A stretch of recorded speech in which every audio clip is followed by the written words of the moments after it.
I was going to say She listed a bunch of people. Well, good morning, Mr. Manager. Tony has given me a thumbs up. As soon as Mr. Papoon figures out where he's sitting, well, we'll be in good shape.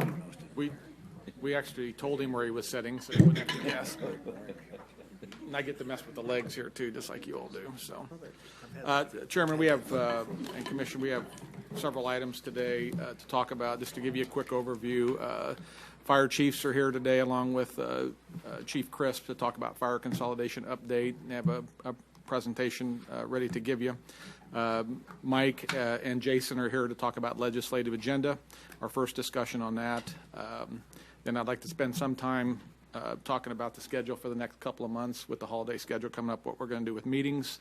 If we have time, we'll do an agenda review for the November 6th meeting.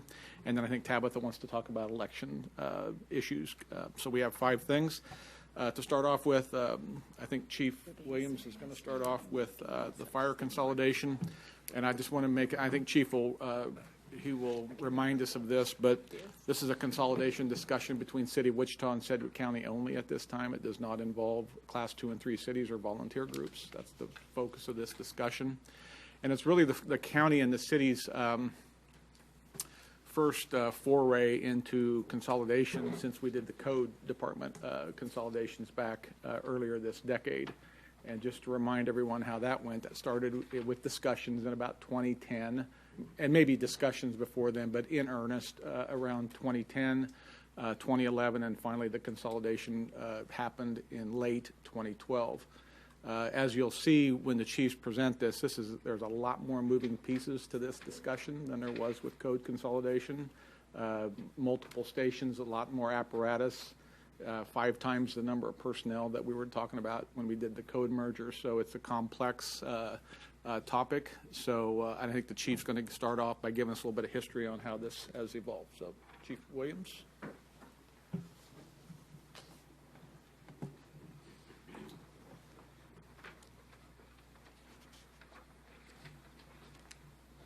Morning, Chief. Good morning, Commissioners. Doug Williams, Fire Chief. I wanted to start off in talking about the history of the consolidation effort. We've asked Chief Snow to come in here because she's been very helpful and very cooperative in the efforts, and it's been really a pleasure to work with her on this process. So we did invite her to join us today and sit in on our conversation. When we get into consolidation, we're talking about the areas of operations, safety training, fire prevention, fleet, and medical. And this has been addressed 3 to 4 different times throughout my career, and the most notable ones that we've done were in 2000. They did a pilot project, and at that point in time was when the fleet services were brought together and fire prevention. They tried to push some fire prevention joining at that time. The fire prevention did not happen. It fell apart right at the end. And we did do a pilot project on fleet maintenance for a couple of years, and then that eventually was separated out, and the fleet maintenance both peeled off, and the city went to their fleet, to their build, or I'm having a loss. What's their department called? Public Works Department, and ours went down to Stillwell Yards to join in there at that time. In 2006, there was another effort made at unification, and at that time, once again, they tried to drive the operations piece out in the field of joining. They worked really hard at joining fire prevention again, and also the safety training. At that point in time, right towards the end of the process, everything fell apart except for we did form a functional agreement for responses. And the response became a closest unit style of response for countywide for us in Wichita Fire. And they didn't do enough research at the time into how that would affect everything. And because of some of the effects of that, shortly thereafter, the black line concept was created. And I'll talk about the black line a little bit here in a couple slides, but the black line was created to restrict how far those responses happened. What do we think's different this time? This time we believe that we have the political will that's supporting it on both sides of the street. And also we've developed a very good relationship with our fire administration. I will tell you, when I became the interim chief in December of last year, within a couple of weeks of me being interim, Chief Snow and I met at a meeting one time, and at that time we set up to have a standing monthly meeting. And we meet every month, and of course we text and email and call as needed, but we've had a very productive relationship, and I can't say enough words about how cooperative she's been with us, and has formed a great relationship. And I think that makes everything simpler when our administration's working together, our training divisions are working together, and it just makes life a lot simpler. And I think that'll make a huge difference as we move forward with this. What we're working at the current time is the aid agreement, the training, community risk reduction, and technology.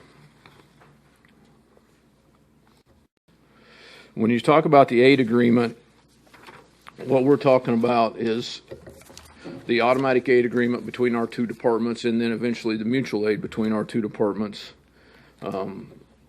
We're trying to look at it right now. Our deputy chiefs are meeting, and they're hammering out the agreement as far as what we're going to send and how we're going to send it, as far as the closest engine, the black line, which I'll show you in a minute. We're making changes to the black line, and we're also going to involve some truck company responses out into the county and into the suburban areas of towns such as Hayesville and Mays, Goddard, those type of areas for the trucks that will come out.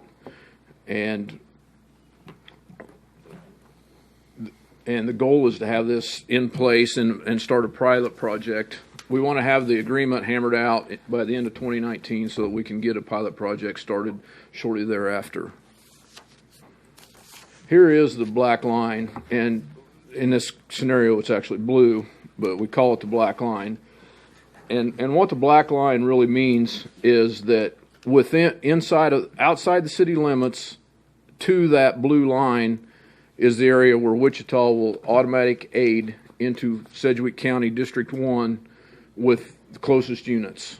And that's what that blue line describes, is how far they will come out, closest units.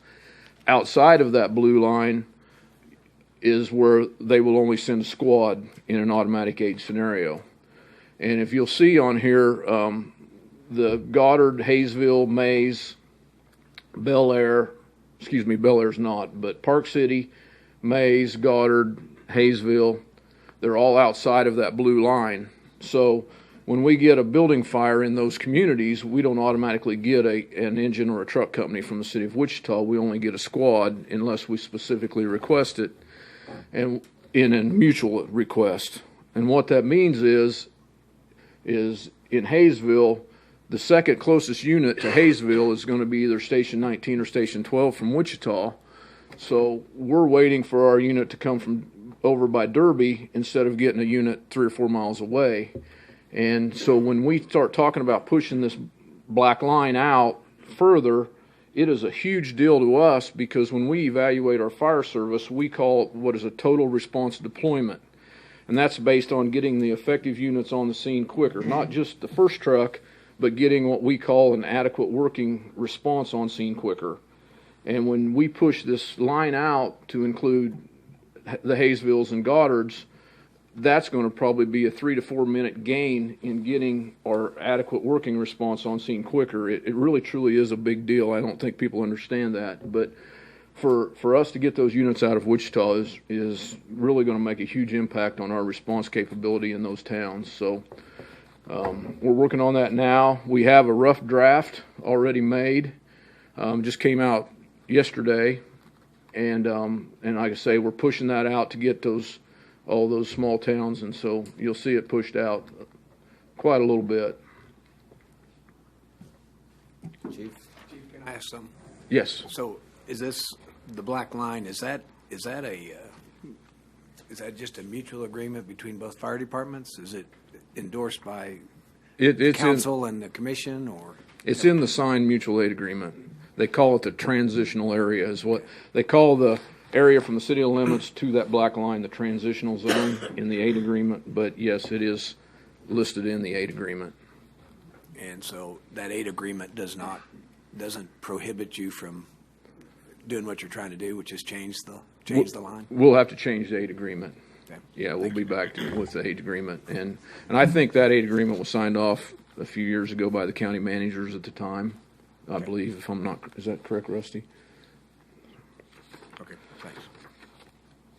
And Brad's going to talk a little bit about training. One of the things I do want to mention that we are currently doing a lot of things that are behind the scenes. Our deputy chiefs are meeting and they're working on these aid agreements and cross-training and the SOPs. We have to change, one of the things we've come across is that we have to change our SOPs to match Wichita's SOP, or not necessarily change ours, but change them to where they match each other. We have to change some of our incident command training. Wichita has offered, they've hired an outside person to do some command level training to their chief officers, and they've invited us to join us, and we started that, I believe, 2 weeks ago, joining in the command training. And so the real goal is we've got people meeting at all the levels to work through getting us all on the same page to where it works once we get the final draft and progress is done. So Brad can talk about the other points. Good morning, Chairman, Commissioners, Manager Stoltz. My name is Brad Crisp, and as you probably recall, I was onboarded back in June to become a part of the fire district and to work on this consolidation effort. As Chief Williams has described, there's a lot of moving parts, and one of the other legs that we're going to discuss this morning is the safety training aspect. It's a fairly robust process to onboard, not only to get recruits hired, but to also identify them and recruit them and get them to the point where we're doing a selection process. And so some of the things that we're working on currently is to still have unique hiring processes through the county and through the city, but to have a shared selection process where we're interviewing and identifying and evaluating potential candidates to become members of the fire service together, sitting on the same interview panels and working side by side with city and county partnerships. We also have to review our training material. Currently, the city of Wichita has a 16-week training academy. We have about a 12-week training academy. So there are some subtle differences in not only the length of time that we train our recruits, but also the material that we use. There are a lot of similarities, and our training staffs are sitting down and doing a side-by-side comparison, not only of the training materials, but also the logistics that it would take to get our recruits in, trained, and graduated and deployed out into operations. So that's one thing that we're currently working on. We also have a number of projects going now where we have joint firefighting training that's happening primarily out at the RTC. Recently, the city of Wichita finished a live fire training prop using cargo boxes, and they've been doing quite a bit of what they refer to as bread and butter firefighter training. Out there, they've invited us to come out and do that with them, and a number of our crews from many different stations on different shifts have been out at the RTC regularly participating in that training. We also recently completed, I believe it was last week, our pumper operator training out at the RTC. We used their facility and some of their staff, along with our staff, to get our initial pumper operator training up and running. We've also have to pay attention to the medical training that we all need to endure over the course of a year. We're all required to have at least 14 hours or 14 CEUs of medical training. EMTs, advanced EMTs, and paramedics have to have more. All of that training is typically the same type of training, and there's really no good reason that we would be doing that separately. So a few weeks ago, we actually combined a training class, a medical training class, with City Fire. EMS also has involvement in that as well. And we're going to do a pilot on that to get it delivered out electronically so that we don't have to relocate our crews out to the RTC or to another central facility, we can do that training out at the station and make it convenient for them and keep them in their primary response area. Our recruits, we do obviously have a recruit class going on right now. They're a little more than halfway through their recruit class. They have been out at the RTC on a number of occasions doing that live fire training that I was describing earlier. And so they've been out there very regularly along with our normal operations troops, again, out there participating in joint training with WFD. And then finally, one of the things that we've realized as we're moving forward with this is going to be the importance of having a presence out at the RTC. And so as we're going through the last few months of this year and early into next year, we're going to be coming back and asking for additional resources to put a member of Sedgwick County Fire District 1 out at the RTC.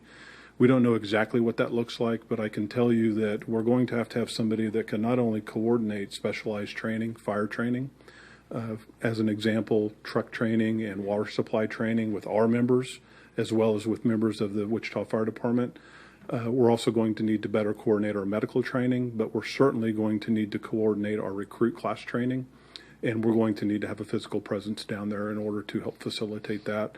Not only is that important to us, it's also been requested by city fire members, having one of our members down there and working daily hand in hand and coordinating and cooperating in those efforts.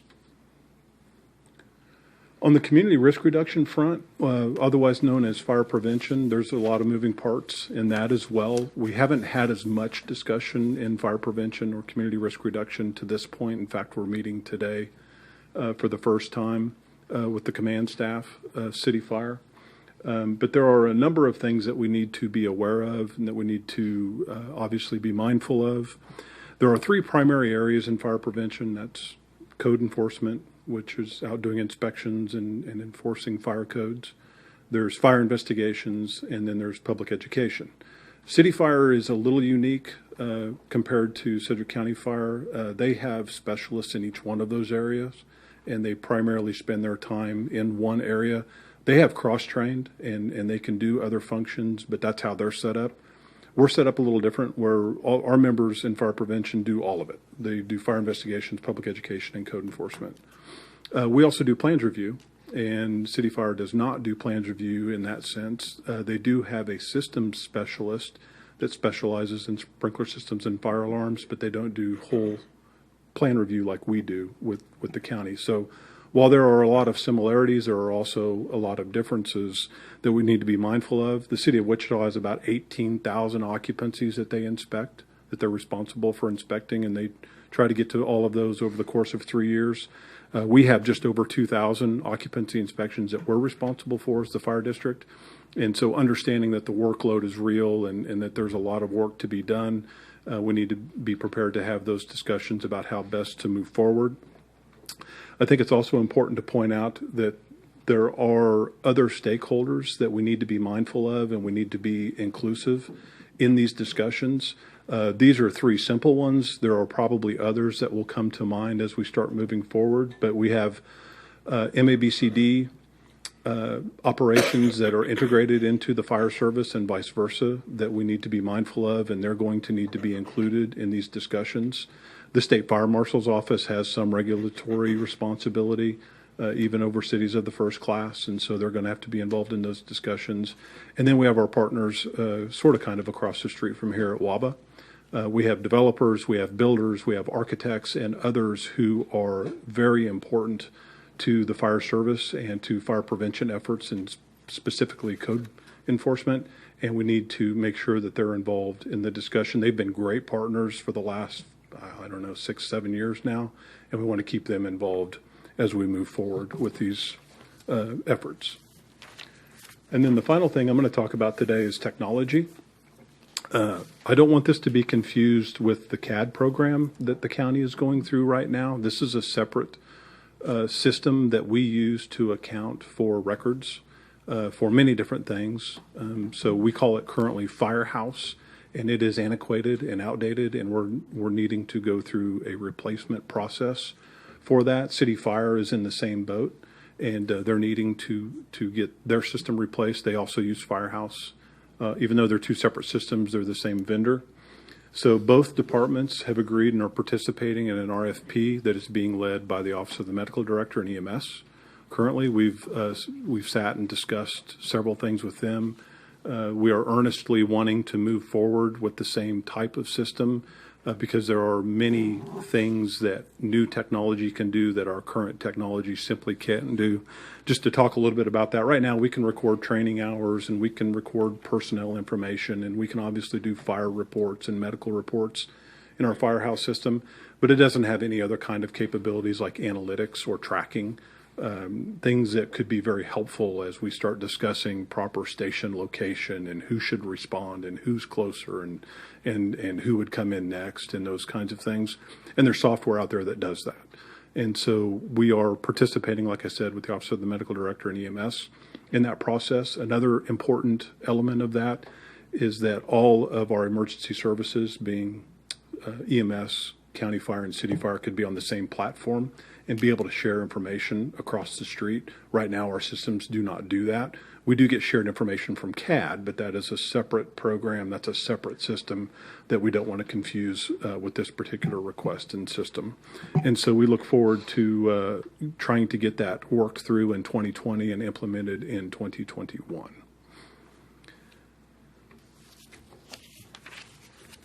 So Chief Williams is going to come back up and talk a little bit about what we could look forward to in 2020, and then we'll both stand for questions.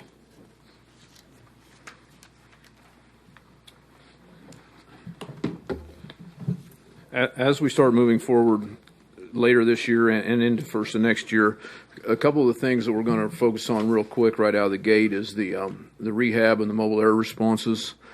Chief Snow and I have talked many times about rehab. Neither one of our departments do it very well, and we think we're going to try to build a concept where we can help each other and build a program together, and hopefully it'll be much more effective than what we're doing today. When we talk about firefighter rehab, we're not talking about just handing somebody a bottle of water or a Gatorade. We're talking about having medical monitoring on the scene. We're talking about the cancer prevention and cleanup of our people after they get into the sooty and the cancer-causing agents that we are aware of. And also further on, we're keeping track of our injuries and working with rehabbing our injuries a little bit more in-house than just sending them off. We want to track that, and it's a large process. And Chief Snow is very passionate about it, and I am as well. That we do a much better job in this area. We're currently working on a shared RFP for bunker gear.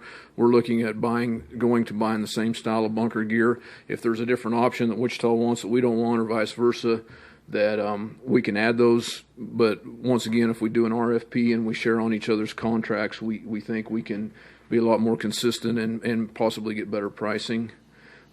Both of us are in the position next year to have to buy new SCBAs, so we're working on that together as well. And hopefully we can get some cost savings by buying a tremendous amount of them instead of just half as many. The radio replacement you're all aware of. We just got our new portable walkie radios in this week. They were handed them out yesterday, so we're halfway home on that. We're going to start getting our trucks with the new radios in them to match Wichita's system and go into the total platform with 911. And that'll be shortly after the first year when we get them in our trucks. The cross-training with the truck and water supply, like Brad talked about, to get Wichita more trained in rural water supplies to helping us, and us trained in their truck company operations that they do better. Those training programs are going to start after the first year. We also have a small, limited group that's going to start doing some truck company training in November, so that is actually kicking off here right after the first of the month. The operations, we talked about a little earlier. We're going to have to change our dispatch guidelines. Whenever we change our dispatching and our black line and our aid agreements, it affects Allura and 911, and we're going to have to work on our dispatch guidelines, not only where units are sent, but also to make our responses more consistent. Right now, they send a different complement to building fire than we do, so we'll try to build that to where it's consistent across the board.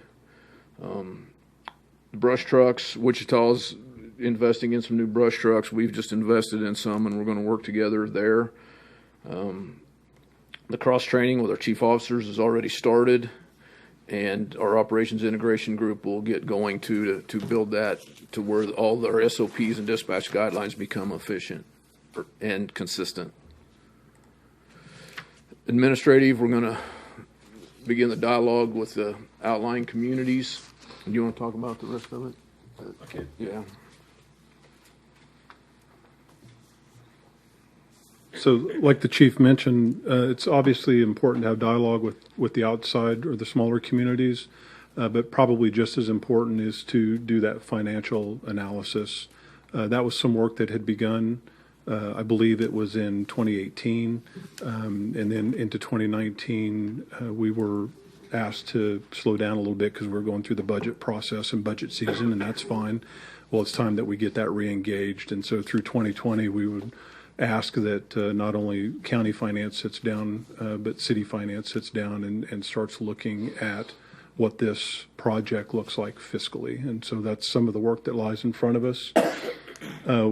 I have created a document. It's more of a visual for myself so that I can track all of the moving parts. But within that document, there are a number of work groups and steering committees that need to be formed as we move into 2020 that address some of those larger areas like operations and fire prevention and training and safety and fleet and finance and others. And we want to formalize those groups and realize that there's going to be not only internal stakeholders in those groups, but there need to be some groups that include external stakeholders. There are a number of folks in this community in Sedgwick County that want to be participatory in that. I know some of those names have come across to Manager Stoltz, and he has shared those with me. I've reached out to some of those folks, and we intend to engage them from the outside perspective because we believe that it's important to understand what the constituents of Sedgwick County want from their fire district and from their fire service. And I'm sure Chief Snow is going to be asking the same questions for the constituents within the city of Wichita. So that's some of the work that's in front of us as far as the formation of formal work groups and steering committees. And then obviously I intend to come back to you, unless you tell me not to, quarterly and give you an update similar to this to where we've been, what we're doing currently, and what you can look forward to within the next quarter to come. And so I'm thinking you might have questions. Very good. Well, first of all, my deep appreciation to Chief Snow for her partnership and for being here today. We sincerely appreciate it. I appreciate what you've been doing so far, Chief Crisp, on looking at this. This is something that we've been talking about for some time. I realize the steps that you've outlined are critical for us to be able to accomplish those first, but I'm really looking forward to the next steps in 2020 and beyond. And that's really the direction we want to go, I believe, right now. And I can't tell you what's going to happen after the elections next week, but as of today, I think you're correct that there is a political will on both sides of the street to move forward with some type of more functional consolidation of the two fire departments that we have here. So,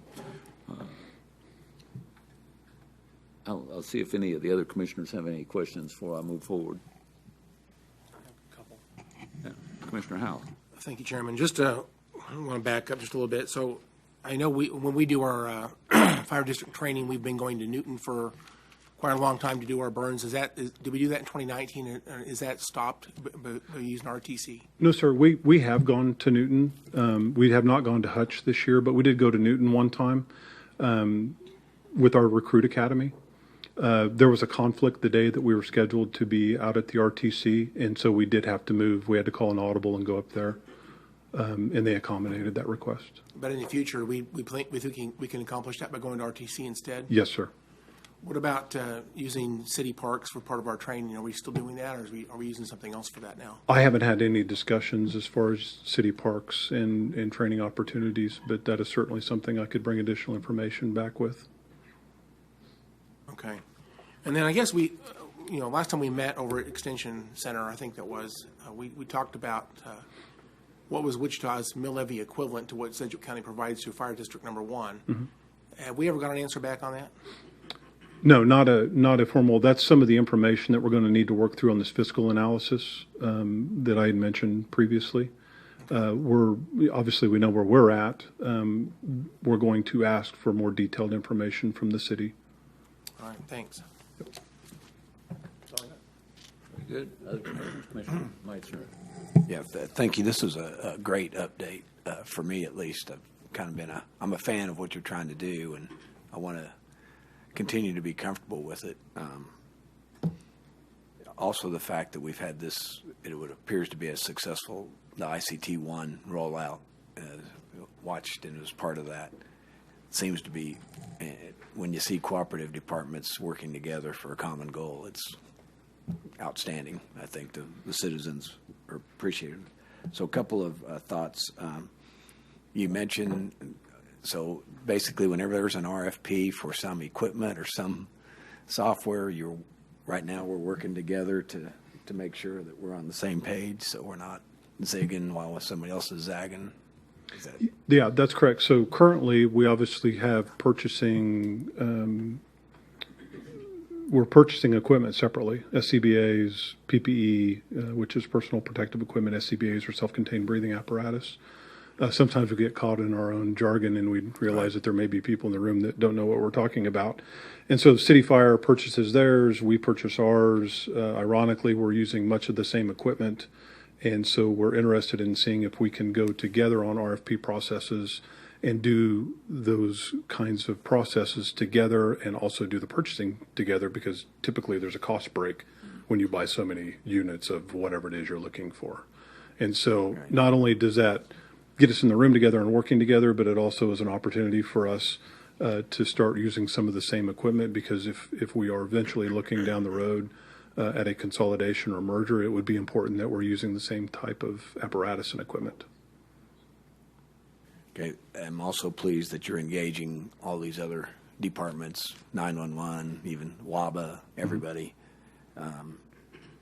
So I know the city of Wichita is kind of proud of this top rating of whatever, which actually has a financial impact on fire insurance premiums to businesses, and so is that included in part of our analysis that we want to? Yes, the ISO rating for the city of Wichita is currently a 1. Right. Sedgwick County Fire District varies in ratings based on proximity to stations and water supply and other things, but the ISO will be part of the discussion, and I have identified a group that needs to pay attention to the ISO ratings and what impact it would have for not only Sedgwick County but also for the city. Okay. Well, thank you. So it seems like there's still the political will from my perspective. And how was can I ask, how's the rank and file handling all this? I'm going to have Chief Williams mention that. Is that kind of a bad question? We can talk about that offline if we need to.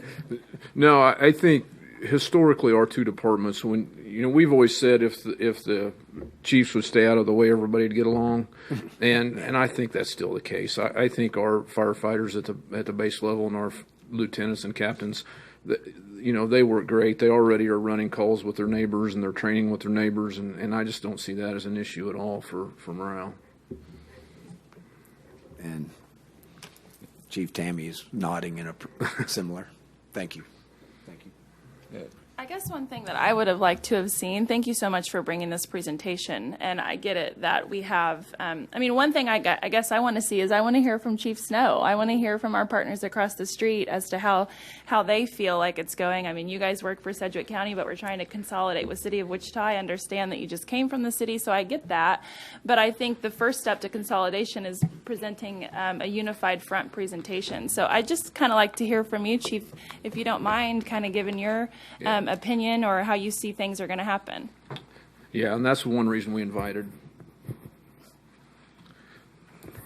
Morning, Good morning. Good morning, Commissioners. Good morning, County Manager.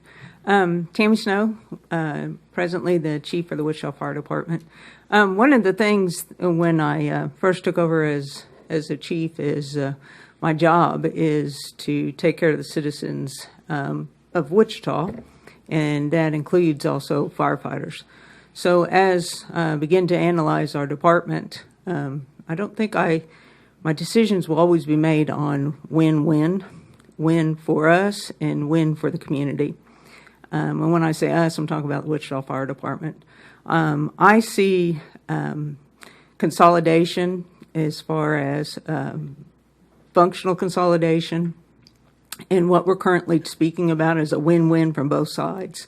We currently respond with the county through our aid agreements, and I think it's only common sense or makes good business practice for us to ensure that we're talking the same language, we're utilizing the same equipment, we're operating under the same practices.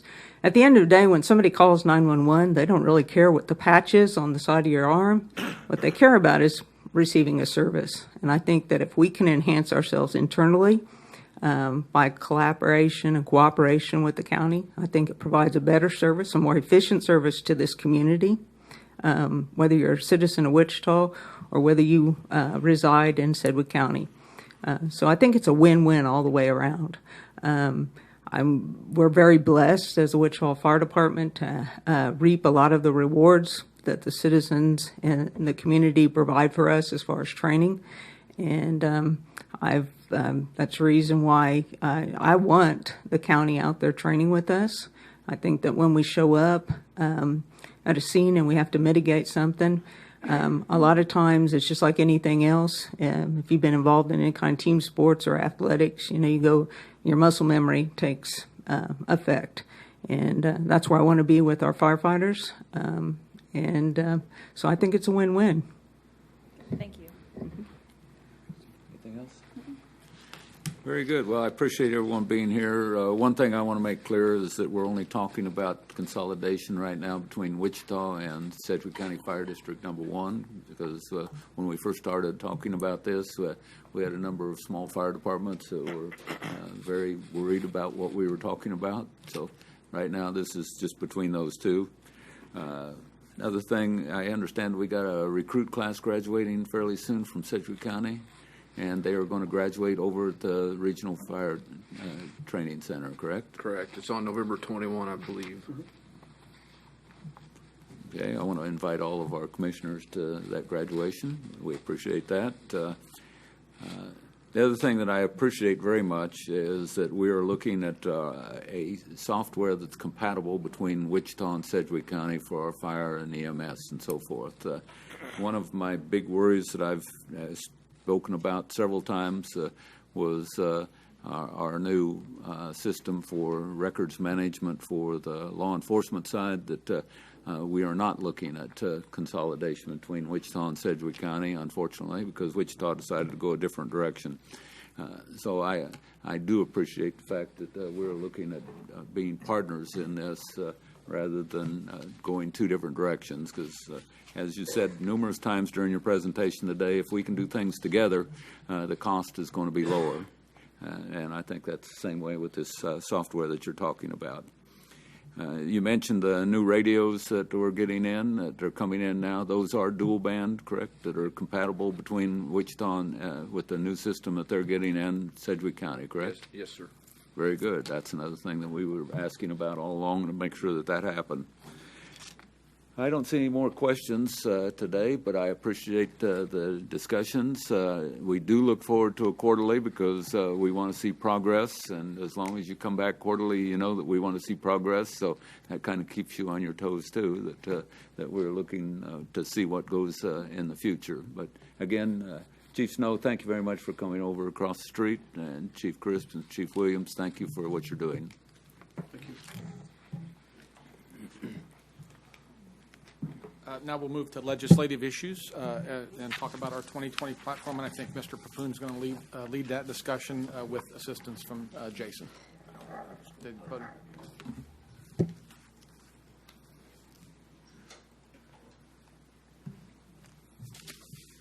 Might be easier if I go to the podium. Morning, Mr. Don't have Papoon. any mics. Good morning, Mr. Chairman. Mike Papoon, County Councilor. Each year we adopt a Sedgwick County platform. We do this to help give some guidance to the South Central delegation of what the issues that are important to the county are. Hopefully we can get some priorities and address some legislative changes that we need, and it gives our lobbyist, Mr. Jason Watkins, who's here present today as well, and will chime in, I'm sure, some direction on what his efforts need to be. The process that we've used is Tanya Cole Assistant County Manager, sent out an email to all the county departments requesting ideas. This information was received and vetted by the county manager, Ms. Cole, Justin Wagner, and Michael Fessinger in our office. By the way, it's Justin's birthday, so just to bring that up. We went through the issues, and then we want to bring them now to you. Some of the issues won't take a lot of time. We just wanted to bring them to your attention to show you what the departments had suggested. Some of the issues obviously have been key issues in past platforms, and you may want them to be key issues again. As I've suggested before, I would suggest that we keep our key or priority initiatives to a minimum. I think on last year's platform, which is also part of your materials, we had like 6 behavioral science key issues, and then about another 6 or 7 key issues. And if we have that many priorities or key issues, I think it makes it more difficult for Mr. Watkins to lobby and focus on what's really important to the county. I mean, he can only spread our lobbyists so far. And prior to this, I also went over this briefly with Jason, so he's aware of some of the issues we'll talk about today. And once we go through these issues, I'm sure you'll have issues as well that you'll want to talk about today. And then we're going to come back in late November with a proposed platform to be adopted by the Board of County Commission during a regular meeting. So with that, go through some of the issues. We received a couple of issues from Lindsay Poe Rousseau in Finance. One was the authority to create an MAB-CD fund and technology fund. She thinks it's important for budget reasons that we keep this fund separate from some other county funds. We are looking at possibly addressing this through some home rule authority. We're continuing to look at this, but it is an important issue that might need legislative action down the road. She has also recommended some tax lid exemptions to cover CAPERS and KP&F pensions, health insurance, community mental health, behavior issues, and elections. From the last discussion we've had on the tax lid, it was kind of a divided commission, and so I don't know if that's changed any, but obviously divided issues make it more difficult in Topeka to have success. But those are the issues there. I don't know if Lindsay wants to discuss them, or you have any questions, we can move on from that. Very good. Anything from commissioners on finance portion of this, recommendations? Commissioner. Thank you. Thank you, Mr. Chair. Especially in an election year, this isn't going to have any legs as far as I would think in Topeka. Personally, I'm supportive of the tax lid, so I would oppose this. But I also think in an election year, legislators aren't going to look at ways to raise people's property taxes.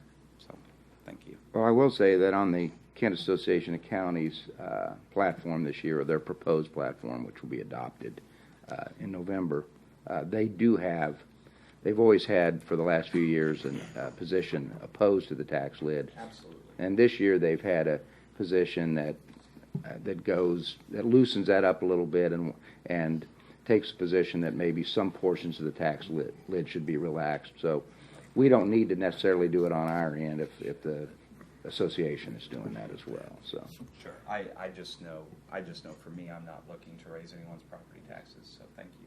you're welcome. Commissioner Howell.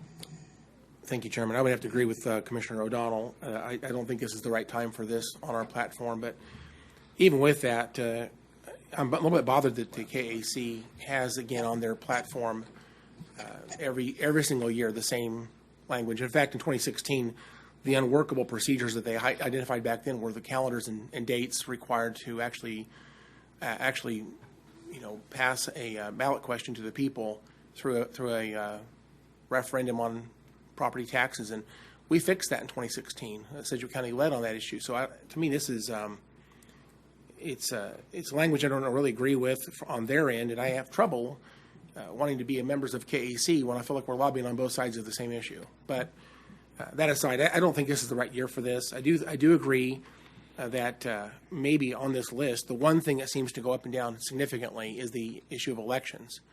So if you want to narrow that down to just elections only, and you put some provisions in there so you can't shuffle money in and out of budgets to create, if you will, a loophole, I don't see a problem with that. But I think right now, as it's written, it's very broad, and I don't think it has any chance of passing anything. So I think it's just unnecessary at this time. And Commissioner, the evening before the Wednesday morning business session, I think it'll be 4 or 4:30 that evening. I'll get you the exact time. You'll have an opportunity to go to the conference and weigh in on any concerns you have about the proposed platform.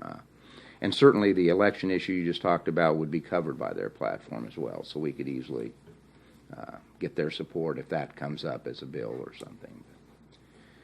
I guess just to clarify my own comment, all these other things are either usually, most of this is grant funds, so it's not subject to the tax lid anyway. Like, for example, behavioral health, I would expect that we're talking about lobbying the state for funds for that, so that's not tax lid. Pensions, that's a very stable issue as we hire people. The size and scope of government, the cost of our pensions is very, very stable to a county government, and on it goes. And so I don't think this is a good list necessarily, but I agree with what you're saying if we wanted to lean on them. But even they, in my opinion, even they ought to clean up their language, in my opinion, for us to support the KAC. I'd like to see them narrow up their statement here a little bit, but that's just my opinion. Thank you. You're welcome. And I might add, Jason, anytime you want to jump in on any issue, feel free to address it. Lindsay, do you have something? You didn't have anything? She's just... Okay. Commissioner Meitzner? Well, I just as soon not even address the tax lid when we have since been elected, I found out we have our self-imposed debt tax lid ourselves. I think it's ironic if we would try to weigh in for or against strongly when we have our own self-imposed thing that may have our own challenges for the future. So until we address that, I'm not even sure that we need to bring up anything about supporting or not supporting a statewide issue. Okay. And I think Jason would probably agree with this, but if we don't have strong unanimity by the board, it's very hard to lobby up at Topeka. Not only are you getting different direction from different commissioners, but our legislative delegations getting mixed signals from our elected officials, and that's a very difficult issue or very difficult to lobby. So, moving on, then, if you don't want to. We have consensus on number one, though, the MABCD fund. I would say to delay that at this time, Commissioner. We may look at trying to come back to the Commission with a home rule resolution just to create this fund. We can do it. Very good. If that'll work for Lindsay. I suppose. Yeah. Can I just clarify something real fast? Are we this is a discussion today, correct? We're not setting anything in stone. So we're having a discussion as to whether. Okay, I just want to make sure we're all on the same page. Yeah, Mr. Chairman, we're going to take your comments today and come back to you with different proposed platforms. And I don't think unless the Commission wants to, I don't think we need to vote today on eliminating issues. We'll talk to Lindsay some more on number one, and if we determine that it might be something to come back to you with, we'll do that later on. But I'll concede to whatever process you want to use today. On ComCare, Joan Tammany submitted a number of issues. I've taken 4 of them, which have either been on previous platforms or I think might stand out.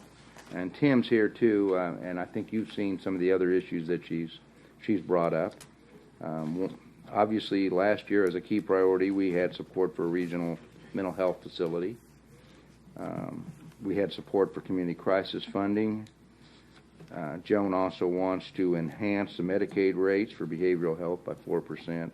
sure Mr. Kaufman can go into more detail on that. And she's also talking about addressing the needs of the uninsured and underinsured. And if there are any other issues that ComCare wants to have, we can address those as well. But Well, last year we had too many issues under that, and some of them were a little bit confusing, even trying to read through what they were. So we need to keep it pretty simple. I think the regional mental health facility, that for me is the top issue that we got to keep pushing for. The other thing that I talked about over and over again last year was the crisis center funding. Right now, it's not part of the overall set in stone budget that the legislature is going to pass every year. It kind of looks like it's not foundational, and it is. And somehow we need to get that listed as foundational funding. If you recall, last year it got line item vetoed and it got overturned. We just can't afford our crisis center to be line item vetoed. The second part of that is if you look at some of the other counties in the state of Kansas that have a much smaller requirement and a much smaller crisis center, they have a much larger budget coming from the state of Kansas. I don't understand why our budget isn't commensurate to the population that we're serving. Jason? Well, I'll just, Mr. Chairman, address the last thing first, and I think that's not at all uncommon regardless of the issue. I think a lot of our partners in the region are starting to express more interest in making sure that this part of the state gets its fair share, for lack of a better descriptor there. So I do have a better answer for you on the first thing that you brought up, which is you're kind of referring to something being in the base budget. You will see the crisis center funding moving towards more of that model now that the lottery situation has finally worked out in terms of their gaming machines. There's money. The statute says that the money or a percentage of that money has to go to the crisis centers. And so that will move us to more of a model where that's base funding and not actually having to be specially appropriated every year. Very good. Thank you. Anything else, commissioners, on? Well, speaking of lottery and gaming, so I've been doing a little research as far as the problem gambling and addictions fund, and in 2017 there were only 117 people that were treated for the gambling part of that. How can we assure, and maybe this is I don't know if this discussion fits in right now, but how can we ensure that those funds are allocated appropriately and are going to exactly what they are? And how can we ensure that, how could we, is there a way to take out the gambling and just put it towards addictions, since, how many people actually say, hey, I'm a gambler? Do you know what I mean? Like, how can we, and because I'm unfamiliar with how this works, I'd love your explanation. I don't know, Commissioner, that I have a great answer for you. The money that's supposed to go into the problem gaming fund does go there, and then I think oftentimes gets swept. And that's what you're referring to, right? So when, I think that was Senate Bill 66 that expanded gaming and created the gaming zones, and then basically expanded that problem gaming fund. So it is in statute where that money is supposed to go and what the percentage is supposed to be, but you can't bind a future legislature. Just like you can't bind this commission. A decision that you make today can be changed by a future commission. And so I think the short answer to your question is, one, we may need to communicate with legislators that, hey, it's not appropriate to sweep that money. into the SGF and to use it for whatever else, or maybe there's an attempt to go in and change existing statutes so that that money goes to behavioral health and not just, gaming addiction. Jason, I know that I think what Lacey's referring to, it's called problem gambling addiction. They, in their own language, at least they put addiction in there, which to me, you're cutting it, you're slicing it and dicing it. I have seen that, how it got swept and has continued to get swept. And I think if the addiction component was in behavioral health, I think you're on to something. I'm supportive of what maybe we can really look into that pretty seriously to get that steered. And as Mr. Papoon mentioned, we're trying to shorten the number of things that are on the county legislative platform, but there is a much longer legislative platform that the Association of Community Mental Health Centers of Kansas has, and of course we participate in that and support that. And these 4 items are on that longer agenda, as is some language to ask them to loosen up the way that problem gambling money is being handled and make it more available to all behavioral health services. And so there are some partners that are working in that regard as well, in addition to these 4 items that we've listed.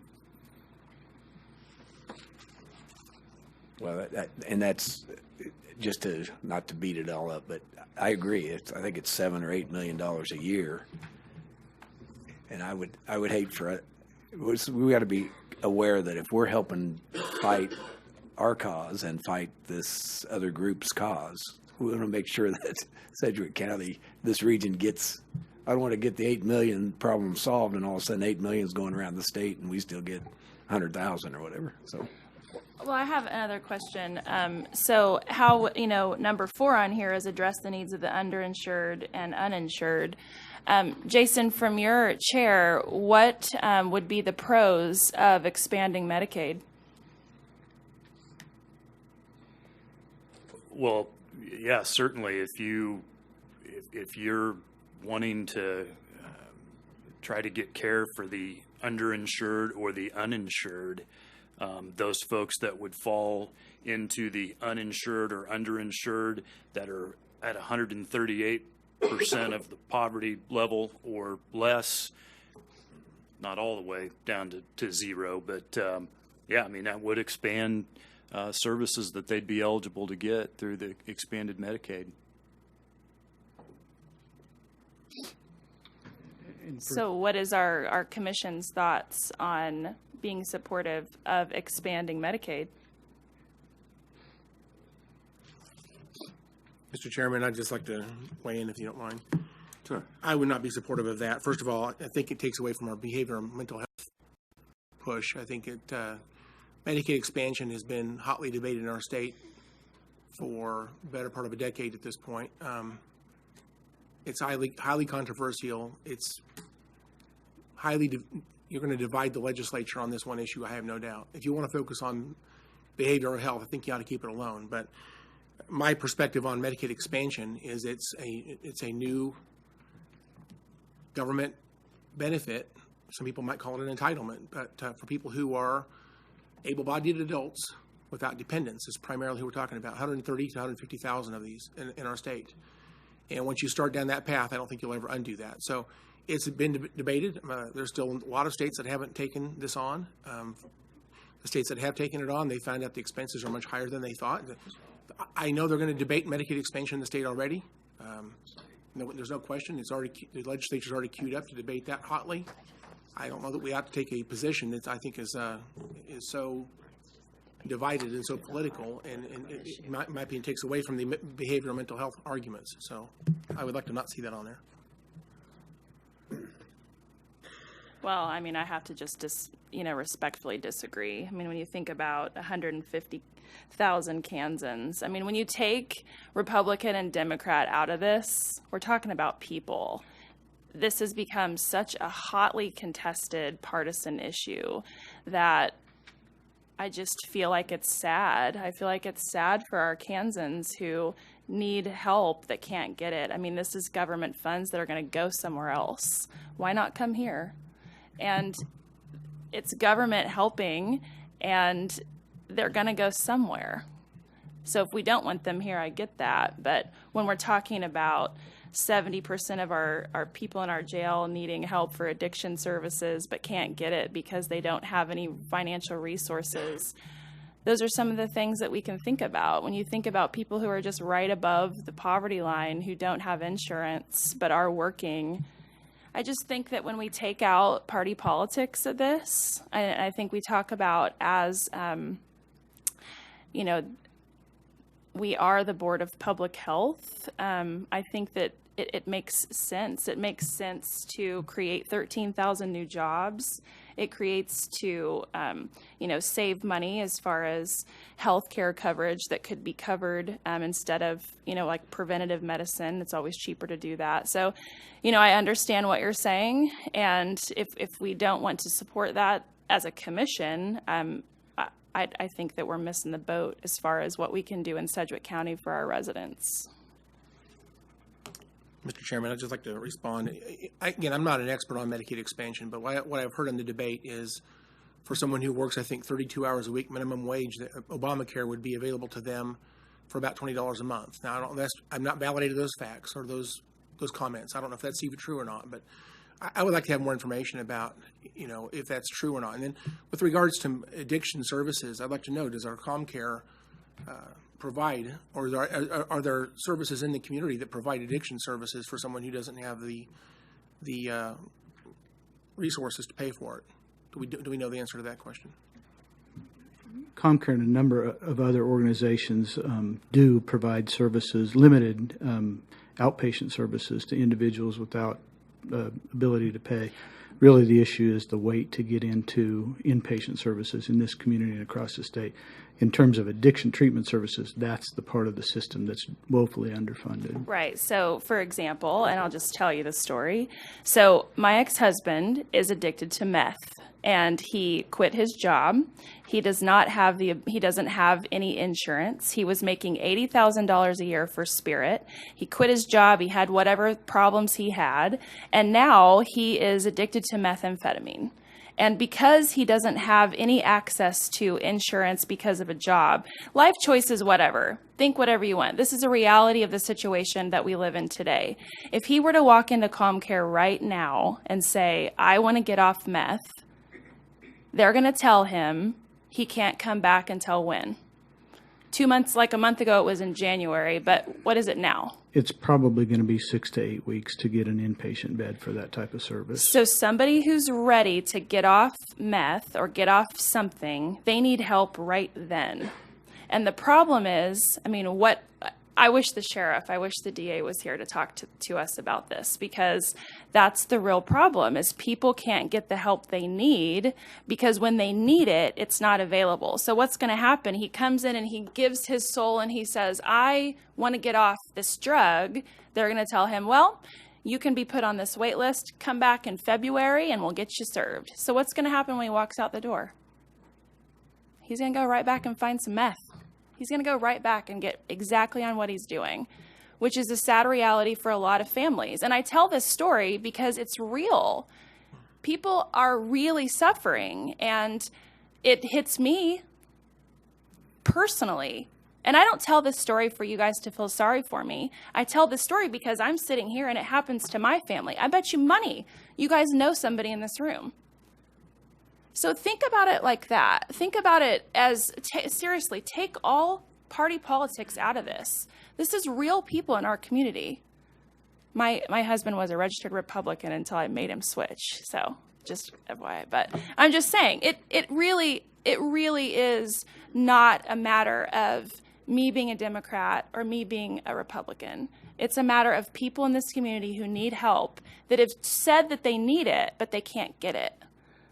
And so by expanding Medicaid, we could, in turn, maybe get some more resources to help those people who need it. And I'll get off of my soapbox now. Thank you for your attention.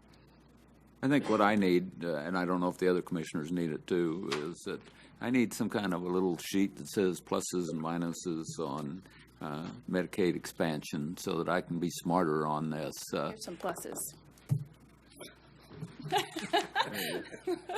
I may have it. I have to read through this. But what I saw, we had the legislative delegation in town not long ago, took them over to dinner at Intrust Bank Arena. And the sheriff is very passionate about this. I wish he was here today. But when Jen and Wendy got up to give their briefing and they got to the point about Medicaid expansion, the whole room changed. The atmosphere changed in the room. They just shut down. And so that's what Jason's going to be facing when he goes up to Topeka to try and advocate one way or the other on this thing. So I think we need to get smarter on it and figure out what the plus and minuses are and why that the legislature is so adverse to this. A couple other things that go along the same line. I was just reading the NACO newspaper the other day, and one of the things that NACO is looking at, once somebody goes into our jail, they come off of Medicaid, and we pick up the bill for that. At that point in time, the citizens here in Sedgwick County start funding their medical. NACO is trying to lobby to get that changed so that they don't come off of Medicaid when they go in the jail. And we all just saw a week ago what the impact is on the jail. We just added $2.6 million to the sheriff's budget for this fiscal year that wasn't even in our budget. So it's having a direct impact on Sedgwick County, what we're doing. So I don't know exactly what NACO is trying to do. I read it in the newspaper, and they just had a little article about it. But maybe we need to find out what we need to do to be able to keep people on Medicaid when they're in jail, so that at least we're not picking up that cost there. So it's something else we need to consider as we're going forward.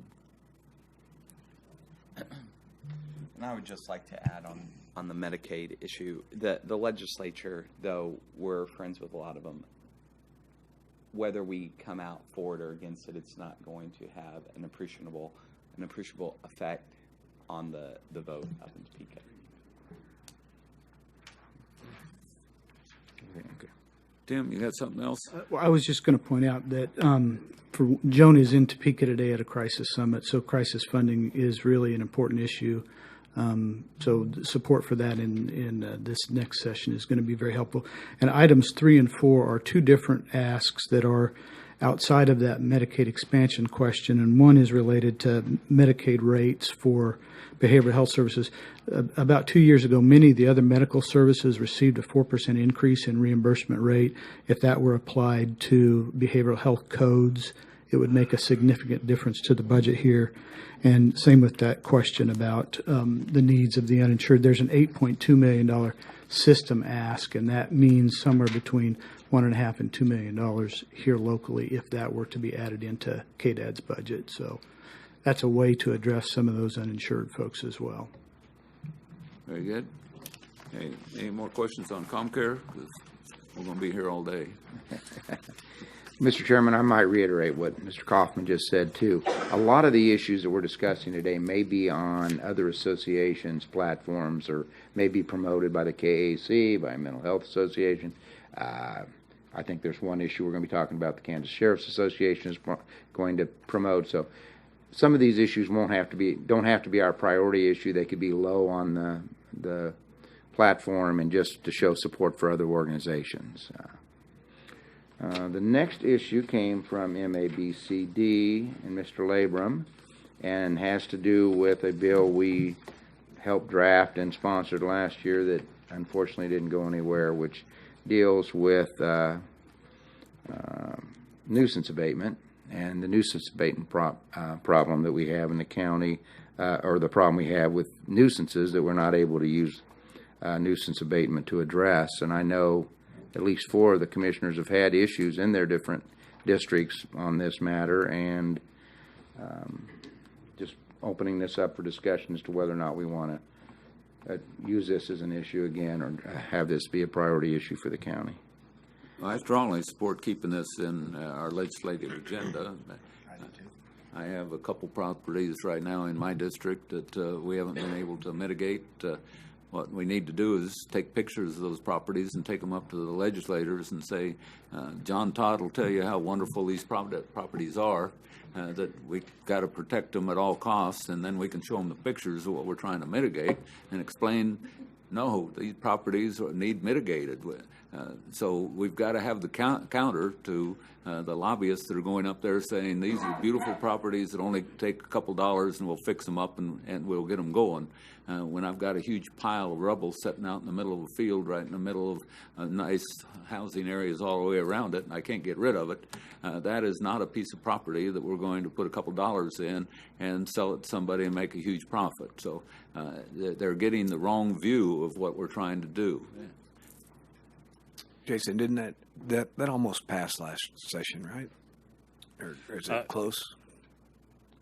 Yeah, it was close. We got it out of committee, and then I think we ultimately weren't going to be successful on the House floor. I just want to maybe add to the chairman's comments that this was maybe the one agenda item that the counselor and I talked about yesterday, where I really did want to voice to the commission that now is the time for that lobbying effort to begin. So to your question, Commissioner Meitzner, we were doing very well in committee. Our bill was actually supported by the Kansas Livestock Association. I mean, we pared that bill way down, addressed every concern that every interest group had. Made it specific only to Sedgwick County as an urban area. So everybody's concerns were addressed. And then here came the folks that I don't know that they're lobbyists. But here they came saying, yeah, property rights. And you just watch some of these people, including legislators from Sedgwick County, peel off. We probably didn't have the number of photos and material that we needed. But now would be the time for some of the commissioners, and I'm happy to help coordinate this, but we need to get these Sedgwick County legislators to these sites. Not every single one of them, but there are a list of folks that voted no, and I think they really had no idea what they were voting against or what the problems were that were impacting your constituents in your districts. We need to, before the session starts, get those legislators out to those sites. And I think hopefully we can turn them into champions because it was a really reasonable bill. And remind me, so the cities don't have the problem because they have home rule, right? So this was just a county as an urban area problem. I don't think that's entirely correct. All right, I'm sorry. Hi, Commissioner Meitzner, Justin Wagoner, Assistant County Counselor. Cities actually have statutory powers to abate these nuisances. Improvement districts have statutory power to abate nuisances. Counties thought they had home rule powers to do this, and there was a Kansas Court of Appeals decision from 2012 that said the counties do not have, cannot use home rule powers to abate nuisances and assess the costs against the properties. Okay. So the short answer is cities have an ability to solve this problem. Correct. They have. There's like 3 different statutes that allow them to abate certain types of nuisances. And I think that's a great approach, Jason. That just designated Sedgwick County's urban area, and it eliminates that. So we need to work on that. I agree. I'm supportive of this. I think what's more aggravating than just, obviously, I'm glad cities have it, is that improvement districts have more rights than we have as a county, which is, I think, a little disrespectful. But can we change our charter to an improvement district? And I think one of the reasons I say we need to emphasize just a few issues, as Jason just said, it takes quite a lobbying effort on any issue, especially when you're trying to adopt new law. And the more efforts we put in a few issues to educate the legislators, get Mr. Labrum to develop the evidence we need to show them, the more successful will probably be this session. The next issue came from both the county clerk's office and the sheriff's office. It has to do with an amendment to the Kansas Open Records Act I think this is going to be an issue that's on the Kansas Sheriff's Association's platform, but essentially there are certain law enforcement individuals where people can't get their addresses, their private information, and if a law enforcement agent, if a law enforcement person wants to file, I think it's with the county clerk, this request, but we found out that detention deputies did not fall under this category, and it's not clear with regard to former law enforcement officers, so we thought we would look at this issue and perhaps tweak that legislation to protect these people as well. Discussion? I don't have any problem with that. Okay. The next issue came from Alora Forshee, where she had great success last session on a bill that allowed us to increase some of our fees and fund her operations. This isn't really an issue that she's proposing that we be proactive on at this time, but as part of the legislation that was adopted last year, they put in specific language that prohibited us from having a mandatory certification program for PSAP operations or emergency communications personnel. I think Alora would say that having this kind of certification process is good and that we need to do it, but not all counties are as sophisticated technology-wise as our county. A lot of smaller counties, their sheriffs operate the dispatch operations, and so we see that this could, if we promoted this idea right now, it could receive opposition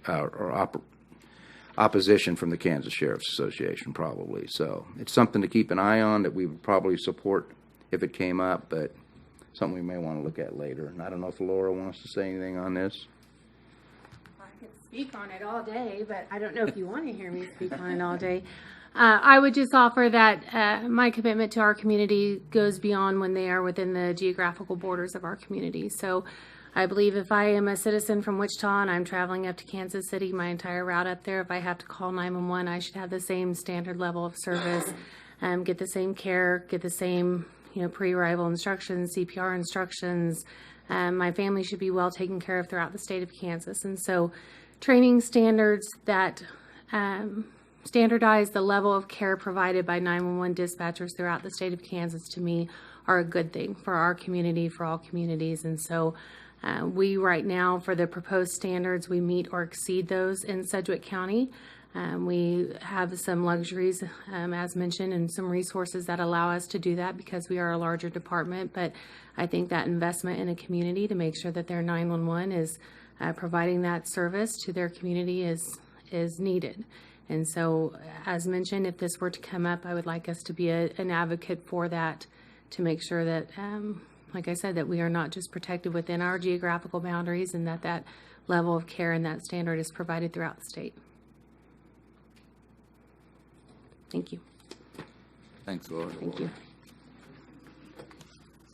The next issue came from Glenda Martins in Corrections. Actually, she had 3 separate issues that she wanted us to consider. One is amending KSA 79-4803 to return funding from state gaming revenues to juvenile detention facilities. Apparently that statute at one time provided for that and wants that reversed. Second issue was to increase funding for community corrections adult resident centers, and the third was to increase funding for state mandated community corrections adult intensive supervision programs. I believe somebody from Corrections is here today to address any of these questions. If you have anything, questions from the Commission. Or... Good morning. Good morning. Jay Holmes, Deputy Director of Adult Corrections Programs.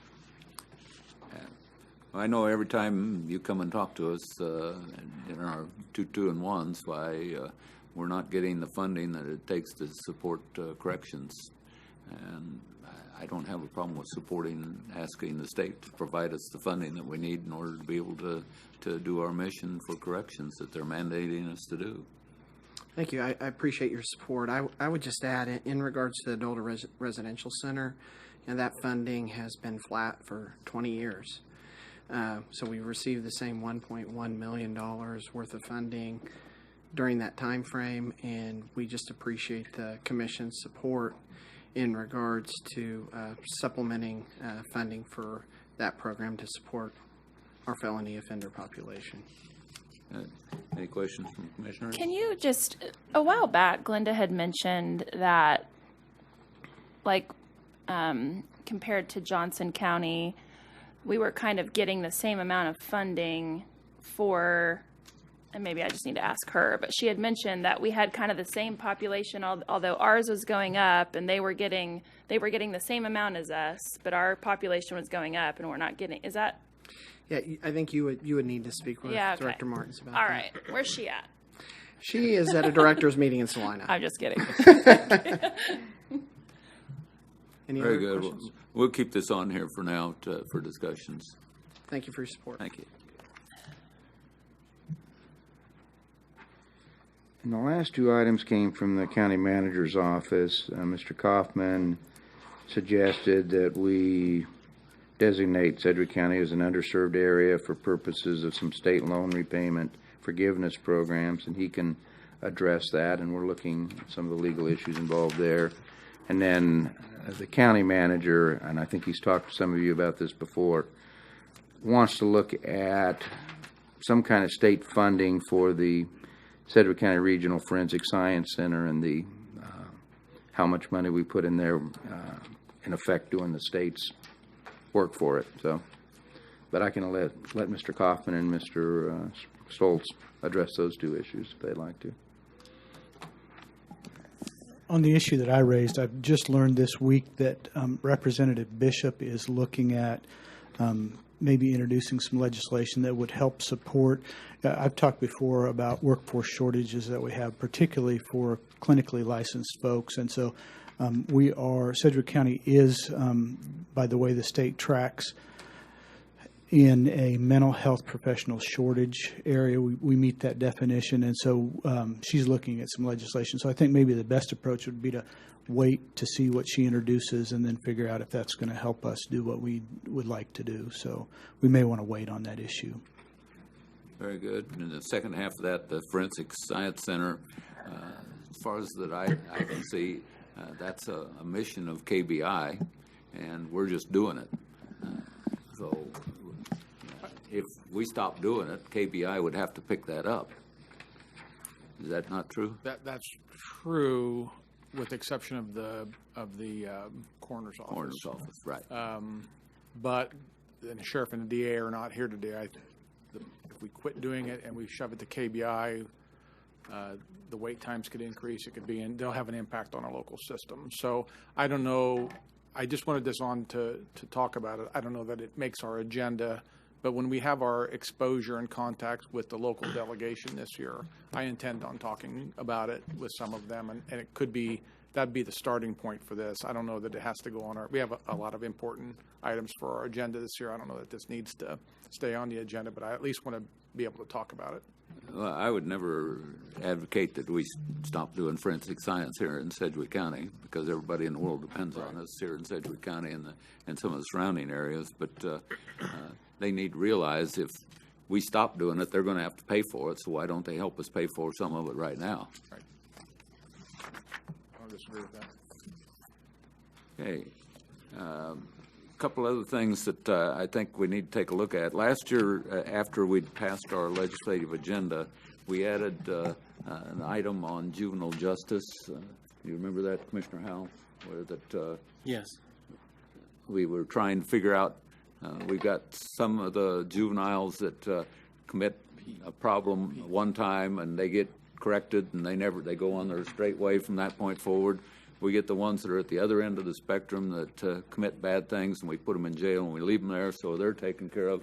It's the ones that are in the middle that are bouncing back and forth, and they're cycling through the system and cycling through the system and cycling through the system, and our judges don't have any leeway to put any teeth to get them out of the system.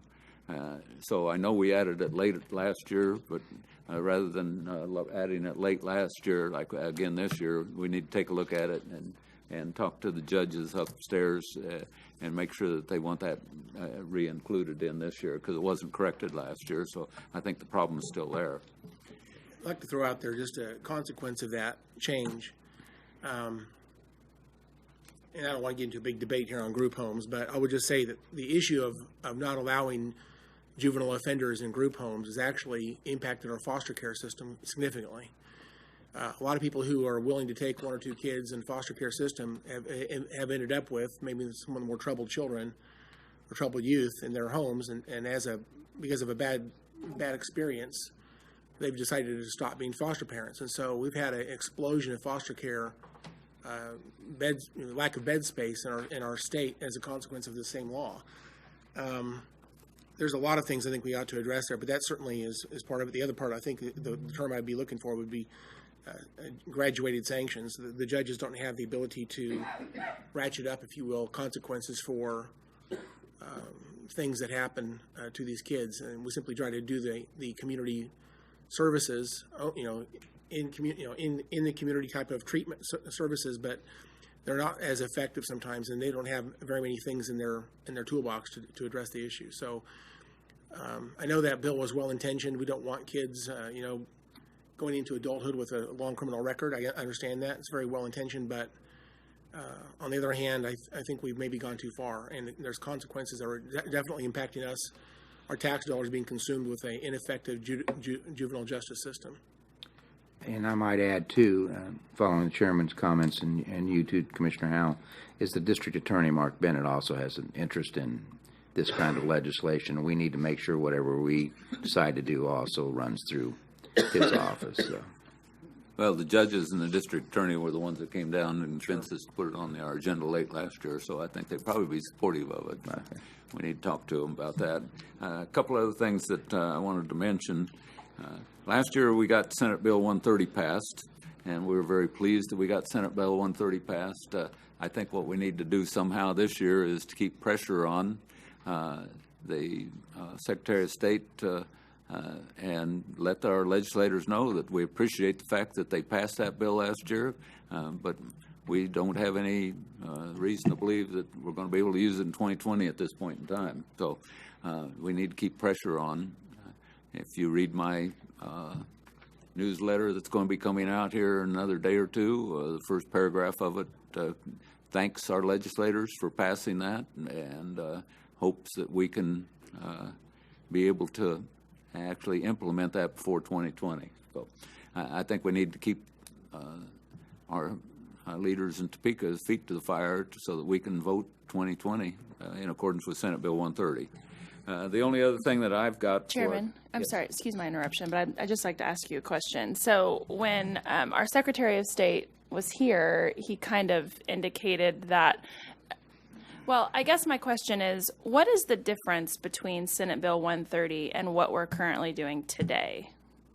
So, like today, with voting, early voting, Tabitha, can you explain that to me? So we're able to vote at select locations around Sedgwick County, right? So what's the difference between early voting and what Senate Bill 130 is proposing?